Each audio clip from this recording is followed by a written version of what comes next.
States are speaking. It cannot take away the pain. A measure of justice isn't the same as equal justice. This verdict brings us a step closer, and the fact is, we still have work to do. We still must reform the system. Last summer, together with Senator Cory Booker and Representative Karen Bass, I introduced the George Floyd Justice and Policing Act. This bill would hold law enforcement accountable and help build trust between law enforcement and our communities. This bill is part of George Floyd's legacy. The President and I will continue to urge the Senate to pass this legislation, not as a panacea for every problem, but as a start. This work is long overdue. America has a long history of systemic racism. Black Americans, and black men in particular, have been treated throughout the course of our history as less than human. Black men are fathers and brothers and sons and uncles and grandfathers and friends and neighbors.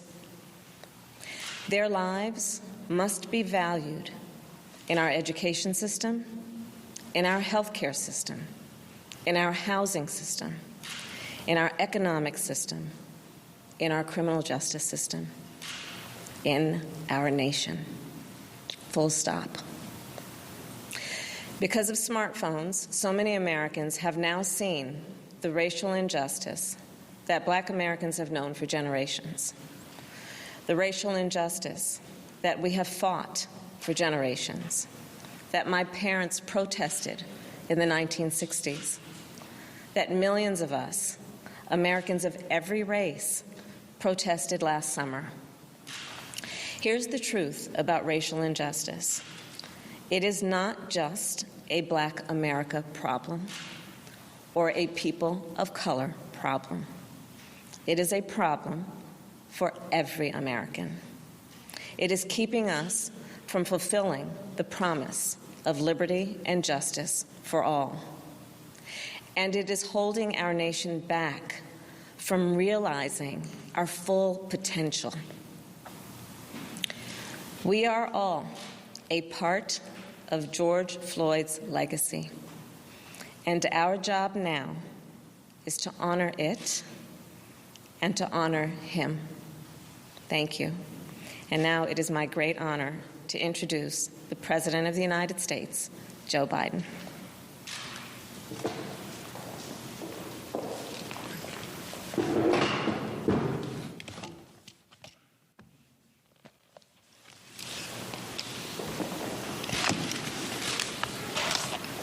Today,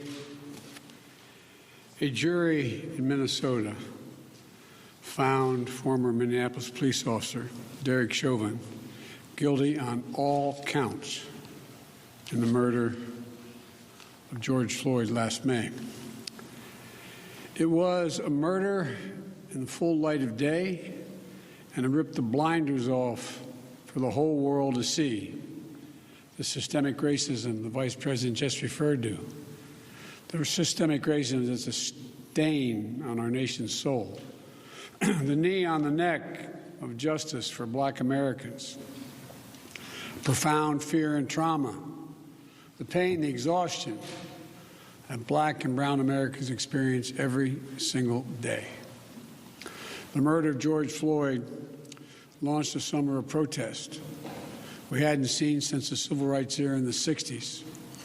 Protests that unified people of every race and generation in peace and with purpose to say enough, enough, enough of this senseless killings. Today's verdict is a step forward. I just spoke with the governor of Minnesota, who thanked me for the close work with his team. I also spoke with George Floyd's family again, a remarkable family of extraordinary courage. Nothing can ever bring their brother, their father, back. But this can be a giant step forward in the march toward justice in America. Let's also be clear that such a verdict is also much too rare. For so many people, it seems like it took a unique and extraordinary convergence of factors. A brave young woman with a smartphone camera, a crowd that was traumatized witnesses, a murder that lasts almost 10 minutes in broad daylight for ultimately the whole world to see. Officers standing up and testifying against a fellow officer instead of just closing ranks, which should be commended. A jury who heard the evidence, carried out their civic duty in the midst of an extraordinary moment, under extraordinary pressure. For so many, it feels like it took all of that for the judicial system to deliver a just basic accountability.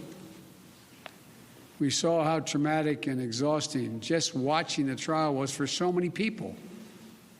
Think about it, those of you who are listening. Think about how traumatic it was for you. You weren't there. You didn't know any of the people. But it was difficult, especially for the witnesses who had to relive that day.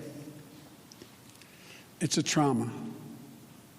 On top of the fear so many people of color live with every day when they go to sleep at night and pray for the safety of themselves and their loved ones. Again, as we saw in this trial from the fellow police officers who testified, most men and women who wear the badge serve their communities honorably. But those few who fail to meet that standard must be held accountable, and they were today. One was. No one should be above the law. And today's verdict sends that message. But it's not enough. We can't stop here. In order to deliver real change and reform, we can and we must do more to reduce the likelihood that tragedies like this will ever happen and occur again. To ensure that black and brown people, or anyone, so they don't fear the interactions with law enforcement, that they don't have to wake up knowing that they can lose their very life in the course of just living their life. They don't have to worry about whether their sons or daughters will come home after a grocery store run, or just walking down the street, or driving their car, or playing in the park, or just sleeping at home. And this takes acknowledging and confronting head-on systemic racism and the racial disparities that exist in policing and in our criminal justice system more broadly. You know, state and local government and law enforcement needs to step up, but so does the federal government. That's why I've appointed the leadership of the Justice Department that I have, that is fully committed to restoring trust between law enforcement and the community they are sworn to serve and protect. I have complete confidence in the Attorney General, General Garland's leadership and commitment. I've also nominated two key Justice Department nominees, Vanita Gupta and Kristen Clark, who are eminently qualified, highly respected lawyers who have spent their entire careers fighting to advance racial equity and justice. Vanita and Kristen have the experience and the skill necessary to advance our administration's priorities to root out unconstitutional policing and reform our criminal justice system, and they deserve to be confirmed. We also need Congress to act. George Floyd was murdered almost a year ago. There's meaningful police reform legislation in his name. You just heard the Vice President speak of it. She helped write it. Legislation to tackle systemic misconduct in police departments, to restore trust between law enforcement and the people they're entrusted to serve and protect. But it shouldn't take a whole year to get this done. In my conversations with the Floyd family, I spoke with them again today, I assure them we're going to continue to fight for the passage of the George Floyd Justice and Policing Act so I can sign into law as quickly as possible. There's more to do. Finally, it's the work we do every day to change hearts and minds as well as laws and policies. That's the work we have to do. Only then will full justice and full equality be delivered to all Americans. And that's what I just discussed with the Floyd family. The guilty verdict does not bring back George. But through the family's pain, they're finding purpose. So George's legacy will not be just about his death, but about what we must do in his memory. I also spoke to Gianna, George's young daughter, again. When I met her last year, I've said this before, at George's funeral, I told her how brave I thought she was. And I sort of knelt down to hold her hand. I said, "Daddy's looking down on you. He's so proud." She said to me then, I'll never forget it, "Daddy changed the world." Well, I told her this afternoon, Daddy did change the world. Let that be his legacy, a legacy of peace, not violence, of justice. Peaceful expression of that legacy are inevitable and appropriate, but violent protest is not. And there are those who will seek to exploit the raw emotions of the moment, agitators and extremists who have no interest in social justice, who seek to carry out violence, destroy property, fan the flames of hate and division, who will do everything in their power to stop this country's march toward racial justice. We can't let them succeed. This is a time for this country to come together, to unite as Americans.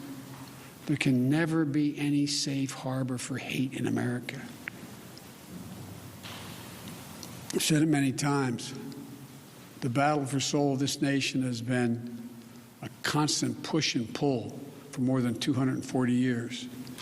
A tug of war between the American ideal that we're all created equal and the harsh reality that racism has long torn us apart. At our best, the American ideal wins out.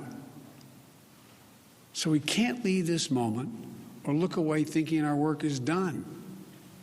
We have to look at it, we have to look as we did for those 9 minutes and 29 seconds. We have to listen.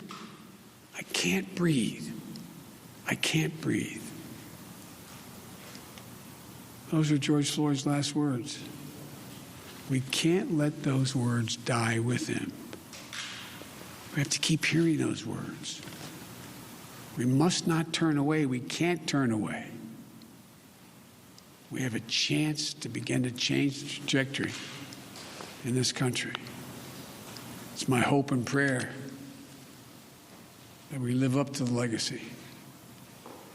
May God bless you, but may God bless George Floyd and his family. Thank you for taking the time to be here. This can be a moment of significant change. Thank you.